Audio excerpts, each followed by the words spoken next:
World Bank warning 2025 gold, silver, platinum set to explode. Critical insights for investors. The first thing we need to understand about the period ahead is that it is not going to be just another economic downturn that comes and goes in a few quarters or even a couple of years. Too many people fall into the trap of assuming that every challenge we face economically is cyclical in nature, that the economy will fall then rise again, and that all we need to do is hold on until the good times return. But this assumption is misleading. What we're seeing now is not simply a dip in the cycle, it is the unraveling of structural problems that have been building over decades. A cyclical recession is like catching a cold. It's uncomfortable, but your body heals. A structural crisis is like a chronic illness. It forces you to fundamentally change your lifestyle, or it gets worse. That's the kind of reality we're entering. The foundation of our economic system has been eroded by years of imbalances that were left unresolved. When governments and central banks faced challenges in the past, they often responded with short-term fixes, stimulus spending, low interest rates, money printing. These moves made the immediate pain go away. But they also created long-term side effects. The massive buildup of debt across households, corporations, and governments didn't just happen overnight. It has been the direct result of patching over deeper weaknesses instead of addressing them. The world now sits on trillions of dollars of obligations that will never realistically be paid back in full. And the cost of servicing those debts is rising as interest rates adjust upward. This is not a cyclical issue, it's structural. On top of that, the distribution of wealth and opportunity has become more and more lopsided. The middle class, which was once the backbone of stability, has been hollowed out. The gap between the top and the rest of society isn't just an economic statistic, it's a source of social and political instability. When large portions of the population feel like the system no longer works for them, it leads to unrest, populism, and division. These forces aren't temporary mood swings, they are long-term dynamics that reshape nations and societies. They feed into how policies are made, how leaders rise to power, and how economies evolve. Once again, this is not cyclical, it's structural. Add to this the global shifts we're witnessing. The balance of power is moving from a unipolar world dominated by one country to a multipolar one, where economic and geopolitical competition becomes far more intense. Trade wars, technology rivalries, and regional conflicts are not isolated events. They are symptoms of a world in transition. When global supply chains are disrupted, when trust between nations breaks down, and when currencies are weaponized, you are no longer dealing with a passing downturn. You are dealing with a structural transformation of the world order. When you look at these realities together, you begin to see why this moment is unlike the recessions people are familiar with. A typical recession is part of a repeating pattern. The economy overheats, central banks tighten policy, spending slows, businesses pull back, unemployment rises, and then after some time, the cycle reverses. People expect recovery because that's what usually happens. But when the underlying rules of the game are changing, you can't count on the same playbook to work. What lies ahead is a restructuring of how debt is managed, how wealth is distributed, how nations interact, and how societies define stability. Now, facing this truth is uncomfortable. It's easier to believe that this will be another storm that passes quickly. But denial is dangerous. When individuals, companies, or nations refuse to acknowledge structural problems, they often get blindsided by the consequences. Think about an individual who keeps borrowing money to cover their bills without ever adjusting their spending habits. At first, the borrowing feels like a relief. It allows them to maintain their lifestyle. But over time, the debt grows heavier, and eventually, the cost of servicing that debt consumes them. At that point, the problem is no longer about a temporary setback. It's about a fundamental change in how they must live. That's where we are on a global scale. The recognition of this reality is not meant to spark fear. It's meant to provide clarity, because once you understand that we are facing a structural shift, not a cyclical setback, you start asking different questions.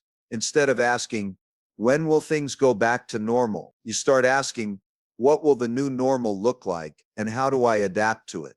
This change in perspective is critical. If you're waiting for a return to the past, you'll be unprepared. If you're preparing for a transformed future, you'll be ahead of the curve. What's coming will force changes in how governments manage economies. It will push central banks to make decisions they've never had to make before, balancing inflation pressures with debt crises and political demands. It will push businesses to rethink supply chains, technology strategies, and workforce management. And it will push individuals to rethink how they earn, save, and invest. For some, these changes will feel overwhelming. For others, they will create openings that would not have existed otherwise. Structural shifts always produce winners and losers, not because of luck, but because of preparation and adaptability. The most important step is to accept that this is a structural moment. Once you accept it, you stop playing defense in the wrong game. You stop assuming that the next rebound will look like the last. You stop relying on outdated strategies and start building new ones. You recognize that resilience is no longer optional, it's essential. You learn to navigate a world where volatility is the norm, where systems are being rewritten, and where the ground beneath you is shifting. The challenge before us is significant, but history shows that those who understand the nature of structural change, who prepare for it instead of ignoring it, emerge stronger. They may go through short-term pain, but they come out the other side positioned for long-term success. That's what it means to face what's coming with open eyes. It's worse than a recession because it's deeper than a downturn, but it's also an opportunity to adapt, to rethink, and to build something that isn't as fragile as what came before. When economies and societies go through times of deep stress, the difference between those who make it through stronger and those who collapse often comes down to one word: resilience. Fragility is punished in moments like these because fragile systems, fragile businesses, and fragile individuals can't withstand sustained shocks. They look fine when conditions are stable, but when the pressure mounts, their weaknesses are exposed. Resilience, on the other hand, becomes the dividing line between survival and collapse, between decline and growth. The storms ahead will not be gentle. They will be prolonged, unpredictable, and unforgiving, but they will also reveal who is prepared to endure them and who is not. The idea of resilience is not about avoiding pain or pretending that challenges don't exist. It's about building a foundation that can absorb shocks without breaking. Think about a tree in a storm. A tree that is rigid and brittle will snap under the force of the wind, while a tree with deep roots and flexible branches can bend and sway, yet remain standing. The world is entering a period of stronger winds, financial instability, social unrest, global conflicts, and technological disruptions. The question is whether you are the kind of tree that will snap or the kind that will bend and endure. Fragility shows itself in many ways. Financial fragility is one of the clearest examples. When individuals or businesses live right at the edge, spending every dollar they earn, relying on constant growth, or accumulating debt they can't sustain, they may look fine in times of expansion. But when the downturn comes, they are the first to fall. The same applies to governments that overspend, underinvest, and borrow recklessly. At some point, the market demands payment, and fragile systems have no buffer. Resilient ones, by contrast, may not grow as explosively in good times, but they carry reserves. They are more cautious. They prepare for the possibility that things will not always go their way. Emotional fragility is just as dangerous. Many people underestimate how much their mindset influences their ability to withstand hard times. When panic sets in, when fear drives decisions, fragile individuals often make mistakes that worsen their circumstances. They sell assets at the bottom of the market because they can't handle the stress. They abandon long-term plans because short-term pain overwhelms them. Resilient individuals are not immune to fear, but they have trained themselves to stay grounded in uncertainty. They understand that storms pass, that overreacting creates more damage, and that keeping perspective is essential. Resilience also means adaptability. The world is not just going through a financial adjustment, it's going through transformations in technology, politics, and social values. Fragile systems resist change. They cling to old models, hoping that what worked yesterday will work tomorrow. They collapse when the environment shifts because they refuse to adjust. Resilient systems anticipate change. They are flexible. They are constantly looking ahead, asking, what if the world changes? What if the old ways stop working? And they position themselves to pivot when needed. History shows that the people, companies, and nations that survive disruption are not the strongest in the old order, but the most adaptable in the new one. Preparation builds resilience, but preparation requires discipline. It's easy to spend everything you earn in the good times. It's tempting to chase quick gains, to ignore the risks, to believe that prosperity will never end. But discipline means setting aside reserves when others are celebrating. It means diversifying your sources of income, your investments, your skills. It means practicing humility, acknowledging that no one can predict the future perfectly, and that the best defense is to prepare for multiple possibilities. Fragile systems are overconfident. Resilient systems are humble. They recognize their limits and build buffers to protect against the unknown. The storms ahead will punish those who mistake fragility for strength. It is not enough to look successful on the surface. In fact, many of the most fragile institutions are those that appear the strongest during the boom. They are highly leveraged, overextended, and dependent on everything going right. When things start going wrong, their collapse is sudden and devastating. Resilience doesn't always look glamorous. It often looks conservative, patient, even boring. But when volatility rises and uncertainty dominates, resilience quietly reveals itself as the ultimate strength. Consider the lesson of past crises. Time and again, those who built resilience during periods of abundance emerged far stronger after the storm. They were able to buy assets at discounted prices when others were forced to sell. They were able to expand when competitors were shrinking. They were able to innovate when others were in survival mode. Fragility leaves no room for opportunity because it consumes all energy in trying to avoid collapse. Resilience creates space to take advantage of chaos, to turn disruption into growth. But resilience is not just about finances or business. It is also about relationships and communities. In times of hardship, fragile relationships crumble. They are based on convenience or self-interest, and when the pressure comes, they dissolve. Resilient relationships, on the other hand, grow stronger under stress. Families that trust one another, communities that support one another, teams that believe in one another, they endure. They share burdens, pool resources, and create stability for each other. One of the greatest assets you can have in times of turbulence is not just money in the bank, but people you can rely on. Fragility isolates, resilience connects. The path forward will not be easy, but it will be clarifying. It will strip away illusions about what is strong and what is weak. It will expose which systems, businesses, and individuals have been pretending to be robust but are actually fragile at the core. And it will elevate those who invested in resilience, even when it seemed unnecessary. The challenge for each of us is to look honestly at our own lives and ask, where am I fragile? Where do I lack flexibility, reserves, or support? And then how can I start building resilience before the next wave hits? Resilience is not built overnight, but every step matters. Every dollar saved, every skill developed, every relationship strengthened, every habit of discipline practiced.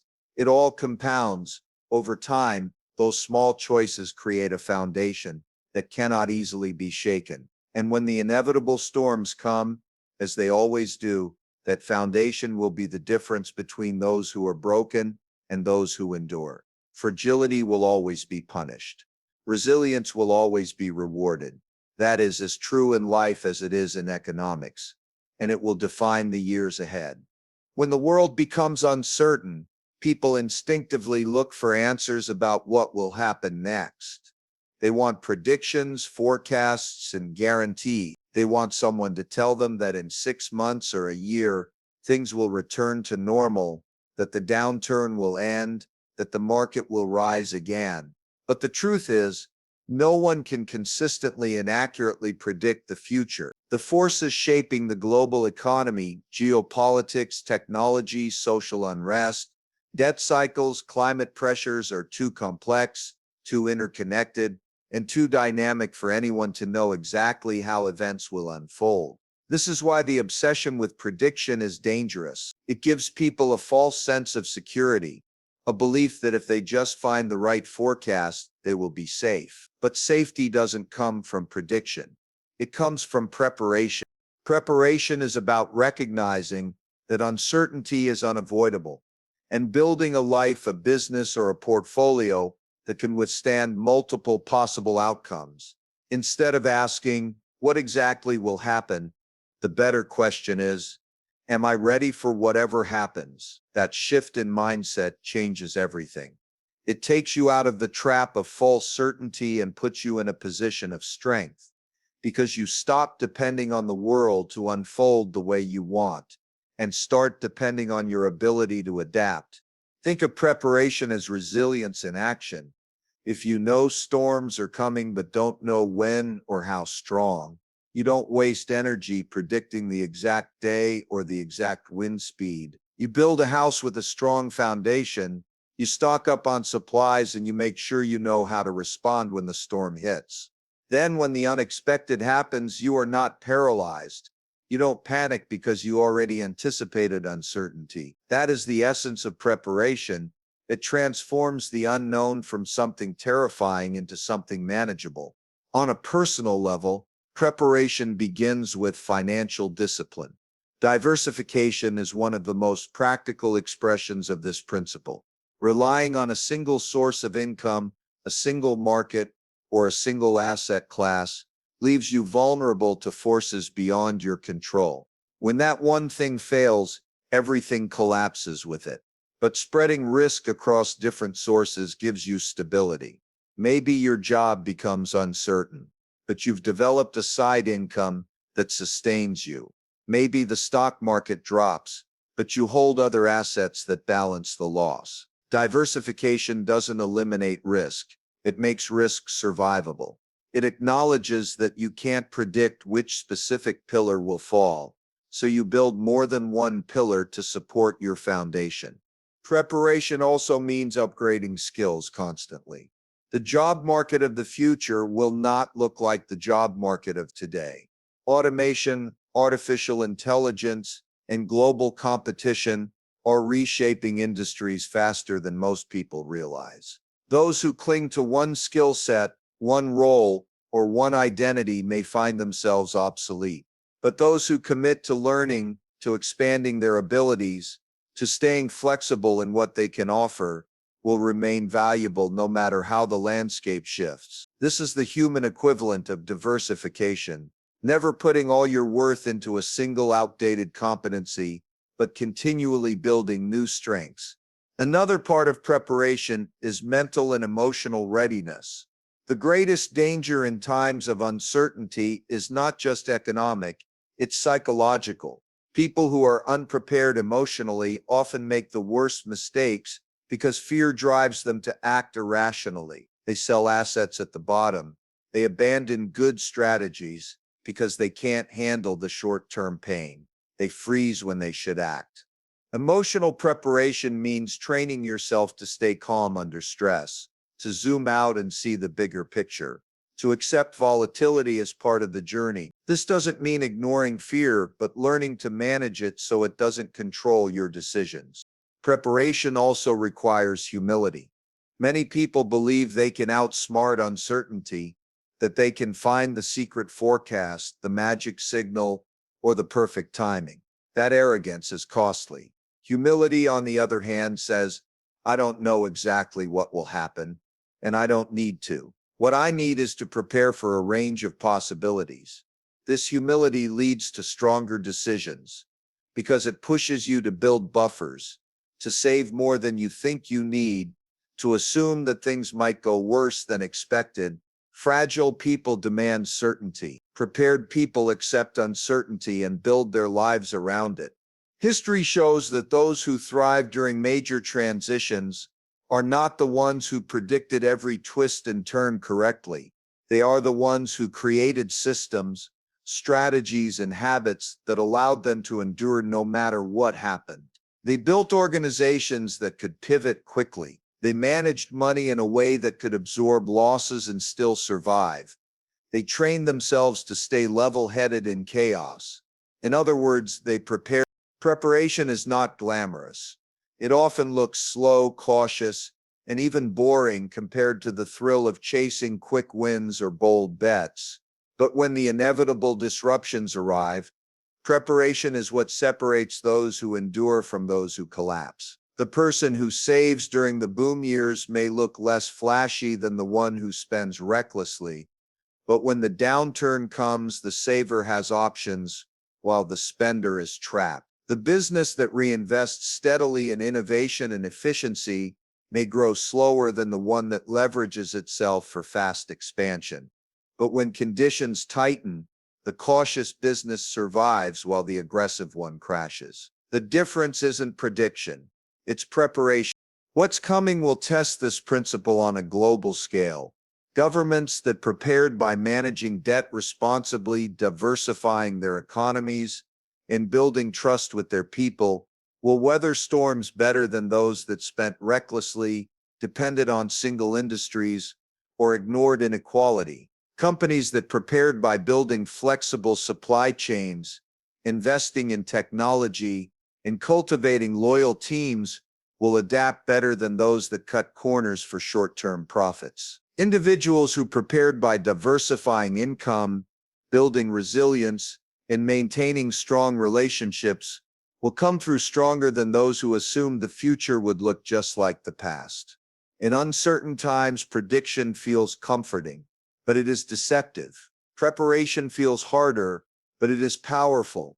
It forces you to act today instead of waiting for perfect knowledge tomorrow.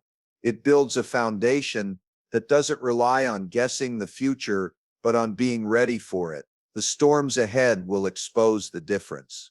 Those who put their faith in prediction will be blindsided when the forecast is wrong. Those who put their effort into preparation will not only survive, they will find opportunities in the chaos. And that is the mindset to carry forward. Stop trying to control what you cannot control. Focus on what you can. Build financial buffers. Diversify your risks. Upgrade your skills. Strengthen your relationships. Train your mind. Stay humble. That is preparation. And preparation is the only real protection against uncertainty. Every time the world goes through a period of upheaval, the natural human instinct is to focus only on the pain, the loss, and the difficulty of surviving it. That is understandable. Crises shake people to their core, strip away their sense of security, and make them fear that the future will be darker than the past. Yet history repeatedly shows that the very moments which seem the most destructive often give rise to the greatest opportunities. The process of transformation is never easy, but it is precisely in that breaking down of old structures that new possibilities are born. The challenge is not just to survive disruption, but to recognize it as the opening for reinvention. When you study great shifts across centuries, you see the same pattern. Empires collapse, currencies fail, technologies disrupt entire industries, and societies face turmoil. In those moments, it feels like the end of stability, and for many who cling to the past, it is. But for those who have the courage to look beyond survival, these are the periods when fortunes are made, when innovations take root, and when new ways of living replace old ones. Crisis and opportunity are two sides of the same coin. Without the breakdown, the breakthrough could never happen. This is why what's ahead, though worse than a simple recession, does not need to be worse for everyone. For some, it will mean hardship, but for others, it will mean transformation. The difference lies in perspective and action. If you only see disruption as danger, you will hide, panic, and wait helplessly for things to return to normal. But if you see disruption as part of the natural evolution of systems, you will search for where the openings are, where the inefficiencies are collapsing, and where the new sources of value are emerging. That is how transformation happens. Not because the times are easy, but because they are hard. Think about the invention of new industries after old ones fail. When traditional ways of producing energy faced limits, innovation brought us renewable technologies. When the financial system broke under its own excess, new methods of digital finance began to rise. When societies faced inequality and unrest, entirely new policies and social systems were forced to emerge. The pain of crisis exposes what no longer works. The opportunity of crisis is that it creates a vacuum for something better to replace it. Those who adapt quickly are the ones who lead the new era. On an individual level, this means looking at your own life and asking, what assumptions have I been making that no longer hold true? What habits, careers, or investments are fragile in this new world? And most importantly, what new skills, ideas, or ventures could grow precisely because the old ones are failing? When the ground shifts, most people try desperately to hold on to what's crumbling. The wiser path is to ask, what can I build now that would have been impossible in the old system? Opportunity during crisis often comes disguised as work, discomfort, or risk. It doesn't come wrapped neatly as a guarantee of success. It demands vision, the ability to see past the chaos into what could be. It demands courage, the willingness to step into uncertainty when others retreat, and it demands patience, the understanding that transformation does not happen overnight, but requires persistence. These qualities are rare, which is why only a minority of people emerge from great disruptions, not only intact, but stronger. There is another truth here. Transformation is not just about seizing opportunities for wealth or business. It is also about personal growth. Crisis has a way of forcing people to confront themselves in ways that comfort never does. It strips away illusions, exposes weaknesses, and demands change. It reveals what you can endure, how creative you can be, how disciplined you are willing to become. The opportunity is not just to build something new externally, but to build a stronger version of yourself. Adversity becomes the training ground for resilience, clarity, and leadership. Without the crisis, you might never have discovered that capacity within you. Communities and societies also undergo this process. When systems break, people are forced to come together in new ways, to rebuild trust, to cooperate differently. Old divisions often fall apart under the weight of shared hardship, while new alliances emerge. This collective transformation is messy, but it is also the seed of renewal. Every great era of growth and innovation in history followed a period of upheaval. What feels like destruction is often the clearing away of what was no longer sustainable, making room for what must come next. The mistake many make is assuming that crisis automatically equals decline. Decline only comes if people refuse to adapt, if they cling to the past, if they let fear paralyze them. Opportunity comes when people lean into change, when they search for the lessons hidden inside the pain, when they see collapse as a signal that something new can be built. This is the mindset shift that separates those who get crushed by disruption from those who rise through it. In practical terms, this means being alert to where the new value is forming. If industries are shrinking, others are being born. If jobs are disappearing, new types of work are emerging. If currencies are unstable, alternative systems are being tested. If old hierarchies are breaking, new leadership is rising. To see these openings requires curiosity and the ability to challenge assumptions. It requires asking not just what is ending, but what is beginning. What's coming may indeed be worse than a recession, but it is also the beginning of something different. The future is not written yet. It will be shaped by those who are willing to prepare, to adapt, and to build. The very forces that bring down fragile systems also create fertile ground for stronger, smarter, more resilient ones. That is how transformation works.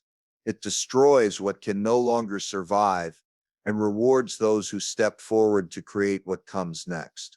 For every individual, every family, and every organization, the choice is the same. Resist change and hope for the past to return, or embrace change and become part of the new order being created. The first path leads to stagnation, frustration, and loss. The second path leads to growth, discovery, and the possibility of thriving in a world remade. Crisis does not guarantee opportunity, but it always creates it. The question is whether you are willing to see it and act on it. So when the headlines scream fear and the world seems to be unraveling, remember this: the unraveling is not the end. It is the beginning of something else. And in that beginning lies your chance. Not just to survive, but to transform, to grow, and to position yourself for a future that others will miss because they were too focused on the pain. The world is changing. The old order is breaking, and in that breaking lies the rarest of gifts, the chance to build a new